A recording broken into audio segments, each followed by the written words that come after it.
Estamos de regreso y yo les mencionaba antes de la pausa que íbamos a hablar de Canadá, de lo que está ocurriendo tras la renuncia de Justin Trudeau al cargo de primer ministro. Y estamos en contacto con Roberto Munita, académico de la Universidad de los Andes, quien ya está en pantalla. Lo saludamos, Roberto, ¿cómo estás? Buenas tardes.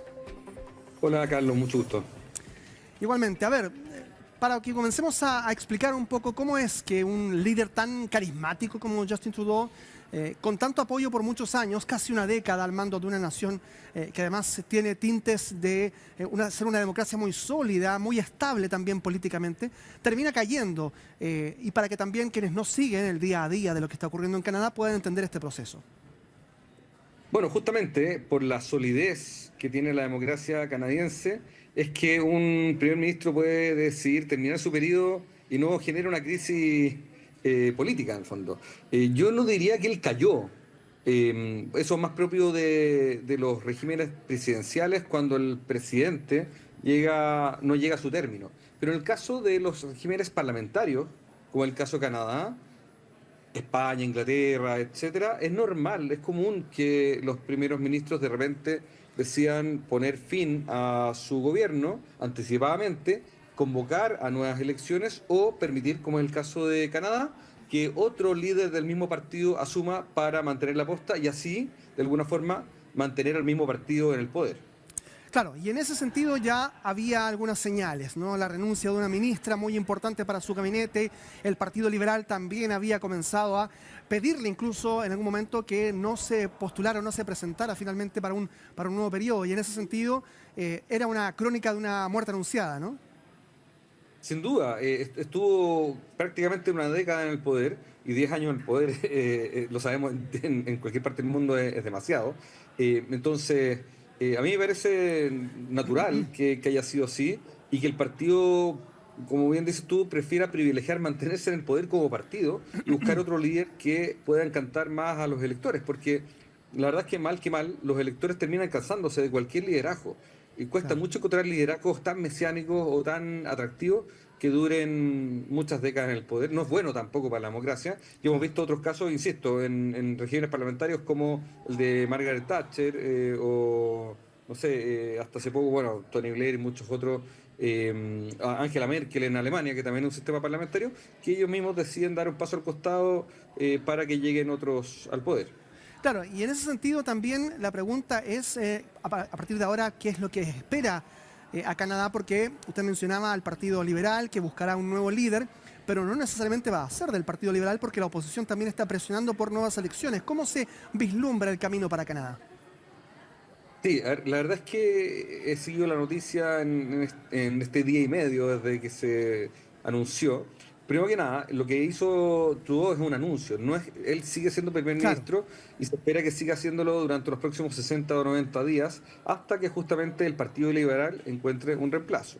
Dicho eso, es posible de todas maneras que la oposición, si se arma y logran controlar la mayoría del Congreso, exijan nuevas elecciones y por lo tanto puede haber un nuevo líder del Parlamento, digamos, líder del gobierno. Hay que recordar que en estos sistemas parlamentarios, insisto, como son desde Alemania hasta Inglaterra, hay repúblicas parlamentarias como Alemania y hay monarquías parlamentarias como Inglaterra, es el Congreso el que decide quién es el primer ministro, es siempre el que tiene la mayoría del Congreso. Lo que es muy bueno, a nosotros es raro, nos cuesta entenderlo porque somos países presidencialistas, pero es muy bueno esto porque se asegura que el primer ministro siempre va a tener mayoría en el Congreso y siempre, por lo tanto, va a poder ejercer un gobierno que tenga mayoría y que pueda pasar las leyes. Entonces, si la oposición es más que la coalición oficialista, por supuesto que ahí hay un cambio y quien hoy día está en el poder pasa a liderar la oposición y viceversa. Y en ese sentido, Carlos, a mí me llama la atención y me gustaría comentarlo, lo que puede pasar con la oposición, justamente porque hay un líder del Partido Conservador, que es Paul Ivry, o algo así, mi Sí. francés es pésimo, me voy a disculpar, que justamente él hoy día es el líder de la oposición y se está configurando como una posible carta para llegar a ser el primer ministro de Canadá. Es un tipo del Partido Conservador, en algunos aspectos se parece a Trump, porque es más bien de un liderazgo populista, aunque es más tecnócrata que Trump, y puede ser algo interesante para el público canadiense, aunque es raro porque, como sabemos, Canadá es bastante liberal y su población es bastante liberal. Sí.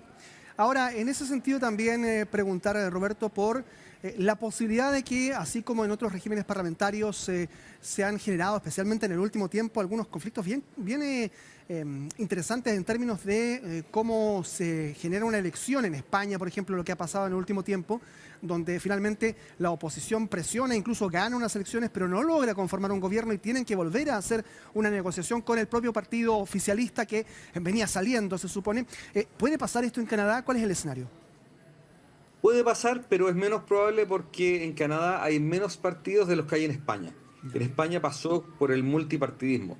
Y eso hay que decirlo muy claramente, porque una cosa es el sistema de gobierno, que puede ser, como decíamos antes, presidencialista, parlamentarista, semiparlamentarista, como en el caso de Francia, y otra cosa es el sistema de partidos. Entonces, cuando hay muchos partidos y ningún partido por sí solo logra hacer gobierno, logra tener la mayoría, tienen que organizarse entre varios partidos para asegurar la mayoría. Sí, y generalmente, sobre todo en las monarquías, es el rey el que invita a los partidos, partiendo por el partido que más escaños sacó, a hacer gobierno. Si el partido le dice, sabe, rey, no logré hacer gobierno, no tengo una mayoría en el Parlamento, ahí se le ofrece a otro partido o un grupo de partidos. Si nadie logra hacer gobierno, hay que repetir las elecciones. Eventualmente, en el caso de Canadá, aunque Canadá no es monarquía, podría pasar que no se logre una mayoría, pero insisto, Canadá tiene un sistema muy distinto con menos partidos y es muy probable que o los liberales o los conservadores logren la mayoría. Roberto, mencionábamos también, o veíamos ahí en las imágenes, la relación que tuvo Justin Trudeau con los presidentes de Estados Unidos que estuvieron durante los 9 años de su mandato. Y ahora viene un nuevo presidente, el propio Donald Trump. ¿Cuánto pudo influir la decisión de Justin Trudeau, en la decisión de Justin Trudeau, el que haya ganado finalmente el republicano en Estados Unidos? Algunos le han atribuido en este par de días algo de importancia al rol de Trump, sobre todo aludiendo a las políticas de Trump. No es que Trudeau esté huyendo de Trump, ni mucho menos, pero Trump ha anunciado políticas arancelarias más proteccionistas para Estados Unidos y que complicarían a Canadá. Entonces algunos dicen que se necesita otro tipo de liderazgo en Canadá que pueda sentarse y conversar o llegar a un acuerdo con el mismo Trump y con Estados Unidos. En ese sentido, se ve con buenos ojos tanto a, como decíamos antes, el Partido Conservador, como a algunas otras figuras del Partido Liberal que tienen más expertise en materias económicas, en materias tributarias, en materia de comercio exterior y que podrían ayudar a generar un mejor ambiente con la administración Trump. Claro, y a su vez también, si miramos hacia el exterior, también podemos mirar hacia el interior. Y uno de los factores principales de los que se mencionó para hablar de el último periodo de Justin Trudeau con mucha incertidumbre tenía que ver con la economía de Canadá. Una potencia a nivel mundial, pero que vive fenómenos económicos bien parecidos a los nuestros incluso, con inflación, con aumento en el costo de la vida. ¿Cómo veía usted ese fenómeno?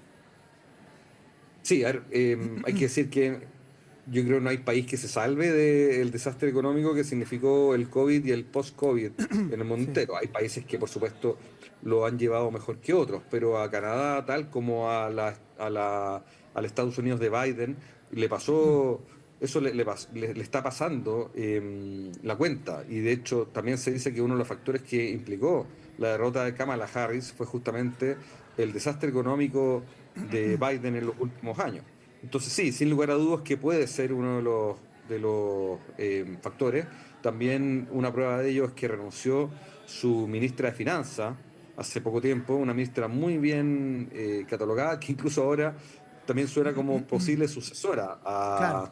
a Trudeau. Entonces, claro, es la mejor demostración de que hay problemas en la economía canadiense y que al parecer, para la opinión pública, la responsabilidad es del primer ministro. Claro que sí. Roberto Munita, muchas gracias por acompañarnos esta tarde.